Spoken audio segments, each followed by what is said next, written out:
En memoria de Paulina, de Adolfo Bioy Casares. Siempre quise a Paulina. En uno de mis primeros recuerdos, Paulina y yo estamos ocultos en una oscura glorieta de laureles, en un jardín con dos leones de piedra.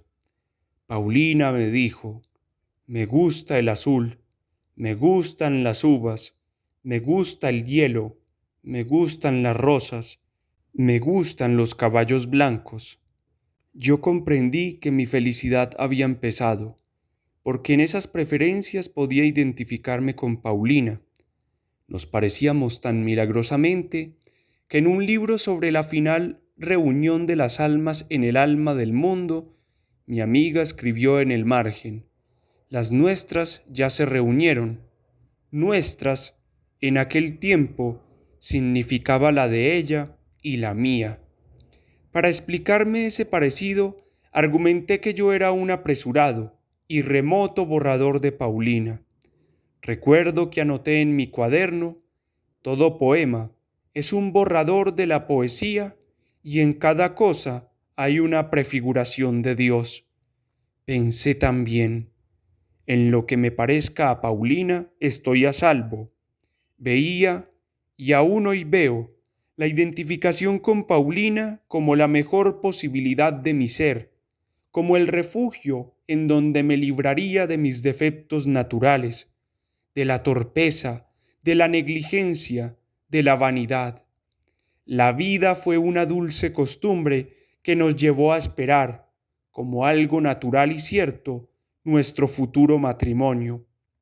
Los padres de Paulina, insensibles al prestigio literario prematuramente alcanzado y perdido por mí, prometieron dar el consentimiento cuando me doctorara.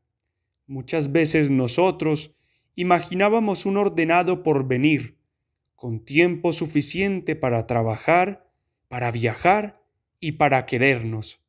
Lo imaginábamos con tanta vividez que nos persuadíamos de que ya vivíamos juntos. Hablar de nuestro casamiento no nos inducía a tratarnos como novios. Toda la infancia la pasamos juntos y seguía habiendo entre nosotros una pudorosa amistad de niños. No me atrevía a encarnar el papel de enamorado y a decirle en tono solemne: te quiero. Sin embargo, cómo la quería, con qué amor atónito y escrupuloso yo miraba su resplandeciente perfección. A Paulina le agradaba que yo recibiera amigos, preparaba todo, atendía a los invitados y, secretamente, jugaba a ser dueña de casa. Confieso que esas reuniones no me alegraban. La que ofrecimos para que Julio Montero conociera a escritores no fue una excepción. La víspera, Montero me había visitado por primera vez. Esgrimía, en la ocasión, un copioso manuscrito y el despótico derecho que la obra inédita confiere sobre el tiempo del prójimo. Un rato después de la visita, yo había olvidado esa cara hirsuta y casi negra. En lo que se refiere al cuento que me leyó, Montero me había encarecido que le dijera con toda sinceridad si el impacto de su amargura resultaba demasiado fuerte. ¿Acaso fuera notable, porque revelaba un vago propósito de imitar a escritores positivamente diversos? La idea central procedía del probable sofisma: si una determinada melodía surge de una relación entre el violín y los movimientos del violinista, de una determinada relación entre movimiento y materia, surgía el alma de cada persona. El héroe del cuento fabricaba una máquina para producir almas, una suerte de bastidor con maderas y piolines. Después el héroe moría, velaban y enterraban el cadáver, pero él estaba secretamente vivo en el bastidor. Hacia el último párrafo, el bastidor aparecía junto a un estetoscopio y un trípode con una piedra de galena, en el cuarto donde había muerto una señorita. Cuando logré apartarlo de los problemas de su argumento, Montero manifestó una extraña ambición por conocer a escritores. Vuelva mañana por la tarde, le dije, le presentaré a algunos. Se describió a sí mismo como un salvaje y aceptó la invitación. Quizá movido por el agrado de verlo partir, bajé con él hasta la puerta de calle. Cuando salimos del ascensor, Montero descubrió el jardín que hay en el patio. A veces, en la tenue luz de la tarde, viéndolo a través del portón de vidrio que lo separa del hall, ese diminuto jardín sugiere la misteriosa imagen de un bosque en el fondo de un lago. De noche, proyectores de luz lila y de luz anaranjada lo convierten en un horrible paraíso de caramelo. Montero lo vio de noche. Le seré franco, me dijo, resignándose a quitar los ojos del jardín. De cuánto he visto en la casa, esto es lo más interesante. Al otro día Paulina llegó temprano. A las 5 de la tarde ya tenía todo listo para el recibo. Le mostré una estatuita china de piedra verde que yo había comprado esa mañana en un anticuario. Era un caballo salvaje, con las manos en el aire y la crin levantada. El vendedor me aseguró que simbolizaba la pasión. Paulina puso el caballito en un estante de la biblioteca y exclamó: «Es hermoso como la primera pasión de una vida».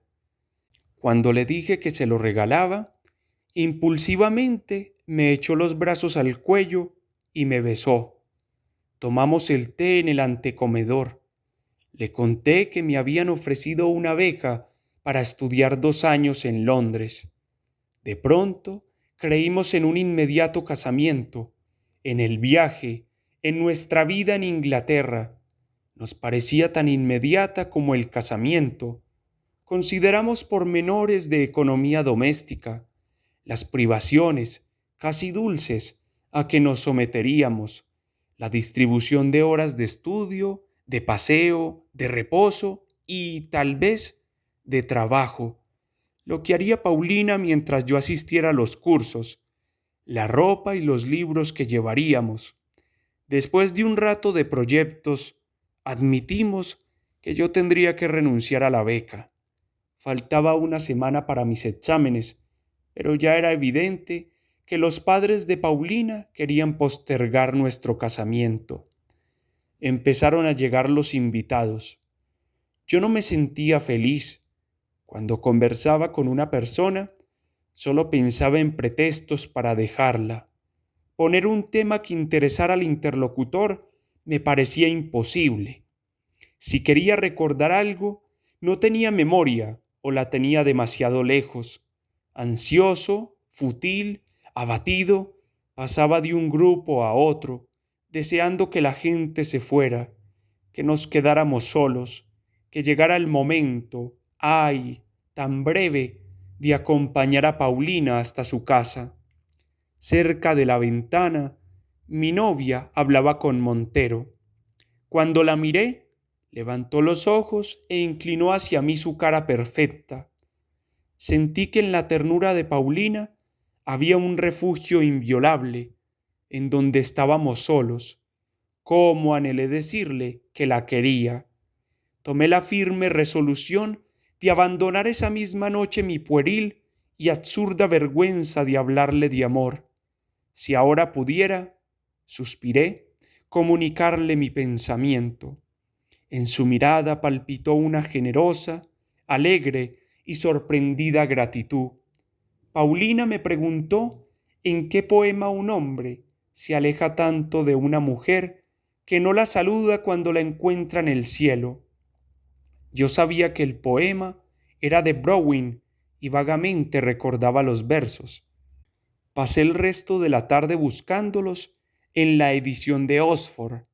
Si no me dejaban con Paulina, buscar algo para ella era preferible a conversar con otras personas. Pero estaba singularmente ofuscado y me pregunté si la imposibilidad de encontrar el poema no entrañaba un presagio. Miré hacia la ventana. Luis Alberto Morgan, el pianista, debió de notar mi ansiedad porque me dijo: Paulina está mostrando la casa a Montero. Me encogí de hombros, oculté apenas el fastidio y simulé interesarme, de nuevo, en el libro de Browning. Oblicuamente vi a Morgan entrando en mi cuarto. Pensé, va a llamarla. Enseguida reapareció con Paulina y con Montero. Por fin alguien se fue. Después, con despreocupación y lentitud, partieron otros.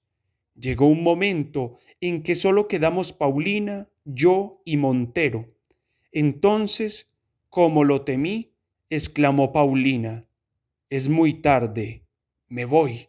Montero intervino rápidamente: si me permite, la acompañaré hasta su casa. Yo también te acompañaré, respondí. Le hablé a Paulina, pero miré a Montero. Pretendí que los ojos le comunicaran mi desprecio y mi odio. Al llegar abajo, advertí que Paulina no tenía el caballito chino. Le dije: has olvidado mi regalo. Subí al departamento y volví con la estatuita. Los encontré apoyados en el portón de vidrio, mirando el jardín. Tomé del brazo a Paulina y no permití que Montero se le acercara por el otro lado. En la conversación prescindí ostensiblemente de Montero. No se ofendió. Cuando nos despedimos de Paulina, insistió en acompañarme hasta casa. En el trayecto habló de literatura, probablemente con sinceridad y con fervor. Me dije: él es el literato, yo soy un hombre cansado, frívolamente preocupado con una mujer. Consideré la incongruencia que habría entre su vigor físico y su debilidad literaria. Pensé: un caparazón lo protege, no le llega lo que siente el interlocutor. Miré con odio sus ojos despiertos, su bigote hirsuto, su pescuezo fornido. Aquella semana casi no vi a Paulina. Estudié mucho. Después del último examen, la llamé por teléfono. Me felicitó con una insistencia que no parecía natural y dijo que al fin de la tarde iría a casa. Dormí la siesta, me bañé lentamente y esperé a Paulina, hojeando un libro sobre los Faustos de Müller y de Lessing. Al verla exclamé: «¿Estás cambiada?» «Sí», respondió. «¿Cómo nos conocemos?» «No necesito hablar para que sepas lo que siento». Nos miramos en los ojos en un éxtasis de beatitud. «Gracias», contesté. Nada me conmovía tanto como la admisión, por parte de Paulina, de la entrañable conformidad de nuestras almas. Confiadamente me abandoné a ese halago. No sé cuándo me pregunté, incrédulamente, si las palabras de Paulina ocultarían otro sentido. Antes de que yo considerara esta posibilidad, Paulina emprendió una confusa explicación. Oí de pronto: esa primera tarde ya estábamos perdidamente enamorados. Me pregunté quiénes estaban enamorados. Paulina continuó: es muy celoso, no se opone a nuestra amistad, pero le juré que por un tiempo no te vería. Yo esperaba, aún, la imposible aclaración que me tranquilizara. No sabía si Paulina hablaba en broma o en serio. No sabía qué expresión había en mi rostro. No sabía lo desgarradora que era mi congoja. Paulina agregó: me voy. Julio está esperándome. No subió para no molestarnos. ¿Quién?, pregunté. Enseguida temí, como si nada hubiera ocurrido, que Paulina descubriera que yo era un impostor y que nuestras almas no estaban tan juntas. Paulina contestó con naturalidad. Julio Montero. La respuesta no podía sorprenderme. Sin embargo, en aquella tarde horrible, nada me conmovió tanto como esas dos palabras. Por primera vez me sentí lejos de Paulina. Casi con desprecio le pregunté, ¿van a casarse? No recuerdo qué me contestó. Creo que me invitó a su casamiento. Después me encontré solo. Todo era absurdo. No había una persona más incompatible con Paulina y conmigo que Montero. ¿O me equivocaba? Si Paulina quería a ese hombre, tal vez nunca se había parecido a mí. Una adjuración no me bastó. Descubrí que muchas veces yo había entrevisto la espantosa verdad. Estaba muy triste, pero no creo que sintiera celos. Me acosté en la cama, boca abajo. Al estirar una mano, encontré el libro que había leído un rato antes. Lo arrojé lejos de mí, con asco. Salí a caminar. En una esquina miré una calecita.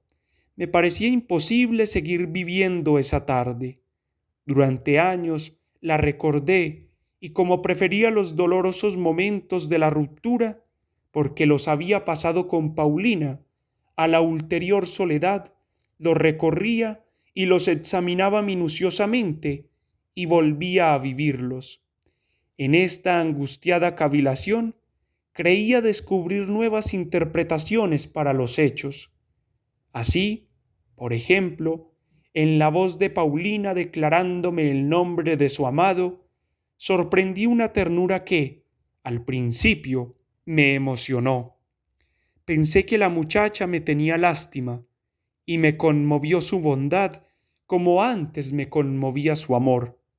Luego, recapacitando, deduje que esa ternura no era para mí, sino para el nombre pronunciado. Acepté la beca y, silenciosamente, me ocupé en los preparativos del viaje. Sin embargo, la noticia trascendió. En la última tarde me visitó Paulina. Me sentía alejado de ella, pero cuando la vi me enamoré de nuevo. Sin que Paulina lo dijera, comprendí que su aparición era furtiva. La tomé de las manos, trémulo de agradecimiento. Paulina exclamó, siempre te querré. De algún modo, siempre te querré más que a nadie. Tal vez creyó que había cometido una traición. Sabía que yo no dudaba de su lealtad hacia Montero, pero como disgustada por haber pronunciado palabras que entrañaran, si no para mí, para un testigo imaginario, una intención desleal, agregó rápidamente, es claro, lo que siento por ti no cuenta. Estoy enamorada de Julio. Todo lo demás, dijo, no tenía importancia. El pasado era una región desierta en que ella había esperado a Montero. De nuestro amor o amistad no se acordó. Después hablamos poco. Yo estaba muy resentido y fingí tener prisa. La acompañé en el ascensor. Al abrir la puerta retumbó, inmediata, la lluvia. Buscaré un taxímetro, dije. Con una súbita emoción en la voz, Paulina me gritó, adiós, querido. Cruzó, corriendo, la calle y desapareció a lo lejos. Me volví tristemente. Al levantar los ojos, vi a un hombre agazapado en el jardín. El hombre se incorporó y apoyó las manos y la cara contra el portón de vidrio. Era Montero. Rayos de luz lila y de luz anaranjada se cruzaban sobre un fondo verde con boscajes oscuros. La cara de Montero, apretada contra el vidrio mojado, parecía blanquecina y deforme. Pensé en acuarios, en peces en acuarios. Luego, con frívola amargura, me dije que la cara de Montero sugería otros monstruos, los peces deformados por la presión del agua, que habitan el fondo del mar. Al otro día, a la mañana, me embarqué. Durante el viaje casi no salí del camarote. Escribí y estudié mucho. Quería olvidar a Paulina. En mis 2 años de Inglaterra evité cuanto pudiera recordármela, desde los encuentros con argentinos hasta los pocos telegramas de Buenos Aires que publicaban los diarios. Es verdad que se me aparecía en el sueño, con una avidez tan persuasiva y tan real, que me pregunté si mi alma no contrarrestaba de noche las privaciones que yo le imponía en la vigilia. Eludí obstinadamente su recuerdo. Hacia el fin del primer año logré excluirla de mis noches y casi olvidarla. La tarde que llegué de Europa volví a pensar en Paulina. Con aprensión me dije que tal vez en casa los recuerdos fueran demasiado vivos. Cuando entré en mi cuarto sentí alguna emoción y me detuve respetuosamente, conmemorando el pasado y los extremos de alegría y de congoja que yo había conocido. Entonces tuve una revelación vergonzosa. No me conmovían secretos monumentos de nuestro amor, repentinamente manifestados en lo más íntimo de la memoria. Me conmovía la enfática luz que entraba por la ventana, la luz de Buenos Aires. A eso de las 4 fui hasta la esquina y compré 1 kilo de café. En la panadería, el patrón me reconoció, me saludó con estruendosa cordialidad y me informó que desde hacía mucho tiempo, 6 meses por lo menos, yo no lo honraba con mis compras. Después de estas amabilidades le pedí, tímido y resignado, medio kilo de pan. Me preguntó, como siempre, ¿tostado o blanco? Le contesté, como siempre, blanco. Volví a casa. Era un día claro como un cristal y muy frío. Mientras preparaba el café, pensé en Paulina. Hacia el final de la tarde solíamos tomar una taza de café negro. Como en un sueño, pasé de una afable y ecuánime indiferencia a la emoción, a la locura que me produjo la aparición de Paulina. Al verla caí de rodillas, hundí la cara entre sus manos y lloré por primera vez todo el dolor de haberla perdido. Su llegada ocurrió así. 3 golpes resonaron en la puerta. Me pregunté quién sería el intruso. Pensé que por su culpa se enfriaría el café. Abrí distraídamente. Luego, ignoro si el tiempo transcurrido fue muy largo o muy breve, Paulina me ordenó que la siguiera. Comprendí que ella estaba corrigiendo, con la persuasión de los hechos, los antiguos errores de nuestra conducta. Me parece, pero además de recaer en los mismos errores, soy infiel a esa tarde, que los corrigió con excesiva determinación. Cuando me pidió que la tomara de la mano, me dijo, ahora, me abandoné a la dicha. Nos miramos en los ojos y, como 2 ríos confluentes, nuestras almas también se unieron. Afuera, sobre el techo, contra las paredes, llovía. Interpreté esa lluvia, que era el mundo entero surgiendo nuevamente como una pánica expansión de nuestro amor. La emoción no me impidió, sin embargo, descubrir que Montero había contaminado la conversación de Paulina. Por momentos, cuando ella hablaba, yo tenía la ingrata impresión de oír a mi rival. Reconocí la característica pesadez de las frases, reconocí las ingenuas y trabajosas tentativas de encontrar el término exacto. Reconocí todavía apuntando vergonzosamente la inconfundible vulgaridad. Con un esfuerzo pude sobreponerme. Miré el rostro, la sonrisa, los ojos. Ahí estaba Paulina, intrínseca y perfecta. Ahí no me la habían cambiado. Entonces, mientras la contemplaba en la mercurial penumbra del espejo, rodeada por el marco de guirnaldas, de coronas y de ángeles negros, me pareció distinta. Fue como si descubriera otra versión de Paulina, como si la viera de un modo nuevo. Di gracias por la separación que me había interrumpido el hábito de verla, pero que me la devolvía más hermosa. Paulina dijo: me voy, Julio me espera.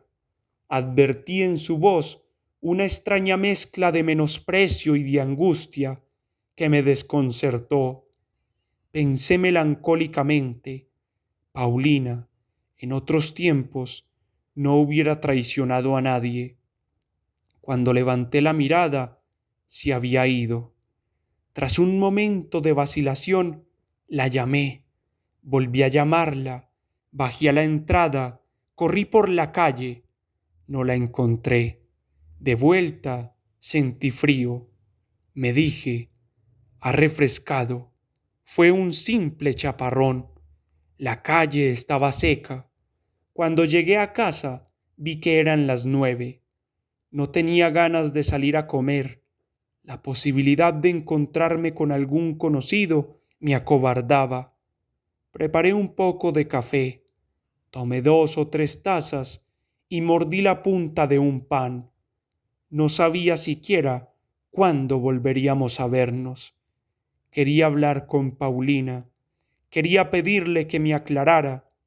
De pronto, mi ingratitud me asustó. El destino me deparaba toda la dicha y yo no estaba contento. Esa tarde era la culminación de nuestras vidas. Paulina lo había comprendido así. Yo mismo lo había comprendido. Por eso casi no hablamos.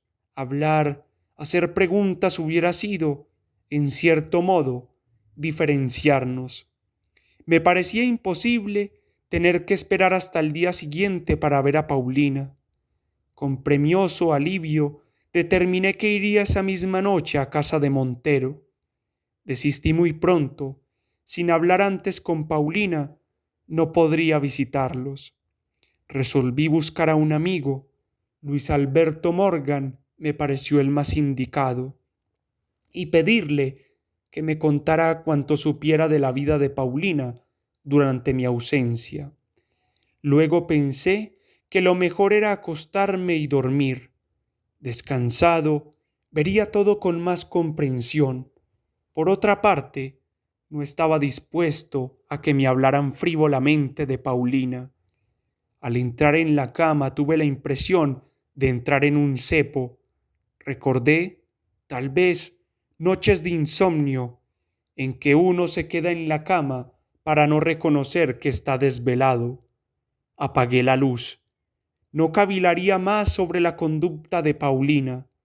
Sabía demasiado poco para comprender la situación. Ya que no podía hacer un vacío en la mente y dejar de pensar, me refugiaría en el recuerdo de esa tarde. Seguiría queriendo el rostro de Paulina, aun si encontraba en sus actos algo extraño y hostil que me alejaba de ella. El rostro era el de siempre, el puro y maravilloso que me había querido antes de la abominable aparición de Montero. Me dije: hay fidelidad en las caras que las almas quizá no comparten. O todo era un engaño. Yo estaba enamorado de una ciega proyección de mis preferencias y repulsiones. Nunca había conocido a Paulina. Elegí una imagen de esa tarde, Paulina ante la oscura y tersa profundidad del espejo, y procuré evocarla. Cuando la entreví, tuve una revelación instantánea. Dudaba porque me olvidaba de Paulina. Quise consagrarme a la contemplación de su imagen. La fantasía y la memoria son facultades caprichosas. Evocaba el pelo despeinado, un pliegue del vestido, la vaga penumbra circundante, pero mi amada se desvanecía. Muchas imágenes, animadas de inevitable energía, pasaban ante mis ojos cerrados. De pronto hice un descubrimiento. Como en el borde oscuro de un abismo, en un ángulo del espejo, a la derecha de Paulina, apareció el caballito de piedra verde. La visión, cuando se produjo, no me extrañó. Solo después de unos minutos recordé que la estatuita no estaba en casa. Yo se la había regalado a Paulina hacía 2 años. Me dije que se trataba de una superposición de recuerdos anacrónicos, el más antiguo del caballito, el más reciente de Paulina. La cuestión quedaba dilucidada. Yo estaba tranquilo y debía dormirme. Formulé entonces una reflexión vergonzosa y, a la luz de lo que averiguaría después, patética. Si no me duermo pronto, pensé, mañana estaré demacrado y no le gustaré a Paulina. Al rato advertí que mi recuerdo de la estatuita en el espejo del dormitorio no era justificable. Nunca la puse en el dormitorio. En casa la vi únicamente en el otro cuarto, en el estante o en las manos de Paulina o en las mías. Aterrado, quise mirar de nuevo esos recuerdos.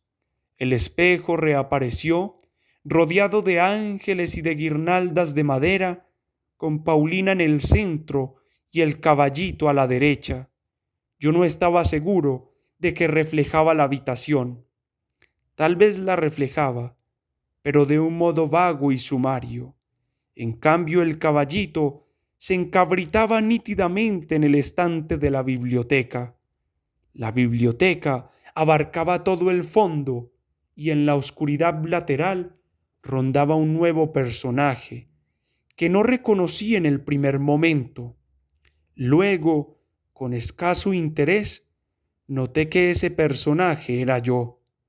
Vi el rostro de Paulina, lo vi entero, no por partes, como proyectado hasta mí por la extrema intensidad de su hermosura y de su tristeza. Desperté llorando. No sé desde cuándo dormía. Sé que el sueño no fue inventivo. Continuó insensiblemente mis imaginaciones y reprodujo con fidelidad las escenas de la tarde. Miré el reloj. Eran las 5. Me levantaría temprano y, aun a riesgo de enojar a Paulina, iría a su casa. Esta resolución no mitigó mi angustia. Me levanté a las 6:30, tomé un largo baño y me vestí despacio. Ignoraba dónde vivía Paulina. El portero me prestó la guía de teléfonos y la guía verde. Ninguna registraba la dirección de Montero. Busqué el nombre de Paulina. Tampoco figuraba. Comprobé, asimismo, que en la antigua casa de Montero vivía otra persona. Pensé preguntar la dirección a los padres de Paulina. No los veía desde hacía mucho tiempo. Cuando me enteré del amor de Paulina por Montero, interrumpí el trato con ellos. Ahora, para disculparme, tendría que historiar mis penas. Me faltó el ánimo. Decidí hablar con Luis Alberto Morgan. Antes de las 11 no podía presentarme en su casa. Vagué por las calles sin ver nada o atendiendo con momentánea aplicación a la forma de una moldura en una pared o al sentido de una palabra oída al azar. Recuerdo que en la Plaza Independencia una mujer, con los zapatos en una mano y un libro en la otra, se paseaba descalza por el pasto húmedo. Morgan me recibió en la cama, abocado a un enorme tazón que sostenía con ambas manos. Entreví un líquido blancuzco y, flotando, algún pedazo de pan. ¿Dónde vive Montero?, le pregunté. Ya había tomado toda la leche. Ahora sacaba del fondo de la taza los pedazos de pan. Montero está preso, contestó. No pude ocultar mi asombro. Morgan continuó. ¿Cómo? ¿Lo ignoras? Imaginó, sin duda, que yo ignoraba solamente ese detalle, pero, por gusto de hablar, refirió todo lo ocurrido. Creí perder el conocimiento, caer en un repentino precipicio. Ahí también llegaba la voz ceremoniosa, implacable y nítida, que relataba hechos incomprensibles, con la monstruosa y persuasiva convicción de que eran familiares. Morgan me comunicó lo siguiente. Sospechando que Paulina me visitaría, Montero se ocultó en el jardín de casa. La vio salir, la siguió, la interpeló en la calle. Cuando se juntaron curiosos, la subió a un automóvil de alquiler. Anduvieron toda la noche por la costanera y por los lagos y, a la madrugada, en un hotel del Tigre, la mató de un balazo. Esto no había ocurrido la noche anterior a esa mañana. Había ocurrido la noche anterior a mi viaje a Europa. Había ocurrido hacía 2 años.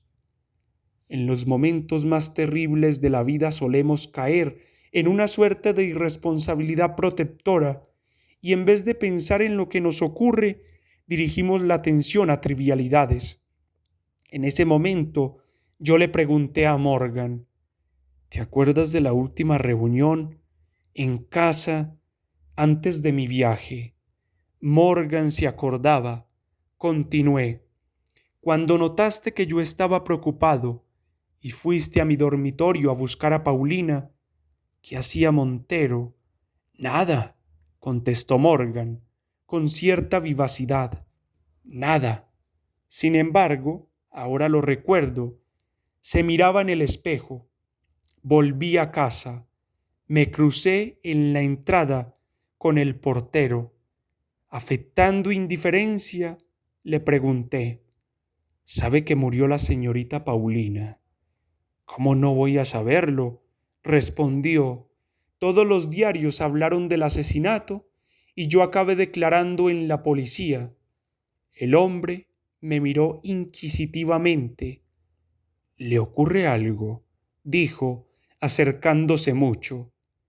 ¿Quiere que lo acompañe? Le di las gracias y me escapé hacia arriba. Tengo un vago recuerdo de haber forcejeado con una llave, de haber recogido unas cartas del otro lado de la puerta, de estar con los ojos cerrados, tendido boca abajo en la cama. Después me encontré frente al espejo, pensando. Lo cierto es que Paulina me visitó anoche. Murió sabiendo que el matrimonio con Montero había sido una equivocación atroz, y que nosotros éramos la verdad. Volvió desde la muerte para completar su destino, nuestro destino. Recordé una frase que Paulina escribió hace años en un libro. Nuestras almas ya se reunieron. Seguí pensando. Anoche, por fin, en el momento en que la tomé de la mano. Luego me dije, soy indigno de ella. He dudado, he sentido celos. Para quererme vino desde la muerte. Paulina me había perdonado. Nunca nos habíamos querido tanto. Nunca estuvimos tan cerca. Yo me debatía en esta embriaguez de amor, victoriosa y triste, cuando me pregunté, mejor dicho, cuando mi cerebro, llevado por el simple hábito de proponer alternativas, se preguntó si no habría otra explicación para la visita de anoche. Entonces, como una fulminación, me alcanzó la verdad. Quisiera descubrir ahora que me equivoco de nuevo. Por desgracia, como siempre ocurre cuando surge la verdad, mi horrible explicación aclara los hechos que parecían misteriosos. Estos, por su parte, la confirman. Nuestro pobre amor no arrancó de la tumba a Paulina. No hubo fantasma de Paulina. Yo abracé un monstruo fantasma de los celos de mi rival. La clave de lo ocurrido está oculta en la visita que me hizo Paulina en la víspera de mi viaje. Montero la siguió y la esperó en el jardín. La riñó toda la noche y, porque no creyó en sus explicaciones, cómo ese hombre entendería la pureza de Paulina, la mató a la madrugada. Lo imaginé en su cárcel, cavilando sobre esa visita, representándosela con la cruel obstinación de los celos. La imagen que entró en casa, lo que después ocurrió allí, fue una proyección de la horrenda fantasía de Montero. No lo descubrí entonces, porque estaba tan conmovido y tan feliz que solo tenía voluntad para obedecer a Paulina. Sin embargo, los indicios no faltaron. Por ejemplo, la lluvia. Durante la visita de la verdadera Paulina, en la víspera de mi viaje, no oí la lluvia. Montero, que estaba en el jardín, la sintió directamente sobre su cuerpo. Al imaginarnos, creyó que la habíamos oído. Por eso anoche oí llover. Después me encontré con que la calle estaba seca. Otro indicio es la estatuita. Un solo día la tuve en casa, el día del recibo. Para Montero quedó como un símbolo del lugar. Por eso apareció anoche. No me reconocí en el espejo, porque Montero no me imaginó claramente. Tampoco imaginó con precisión el dormitorio. Ni siquiera conoció a Paulina. La imagen proyectada por Montero se condujo de un modo que no es propio de Paulina. Además, hablaba como él. Urdir esa fantasía es el tormento de Montero. El mío es más real. Es la convicción de que Paulina no volvió porque estuviera desengañada de su amor. Es la convicción de que nunca fui su amor. Es la convicción de que Montero no ignoraba aspectos de su vida que solo he conocido indirectamente. Es la convicción de que al tomarla de la mano, en el supuesto momento de la reunión de nuestras almas, obedecía un ruego de Paulina que ella nunca me dirigió y que mi rival oyó muchas veces.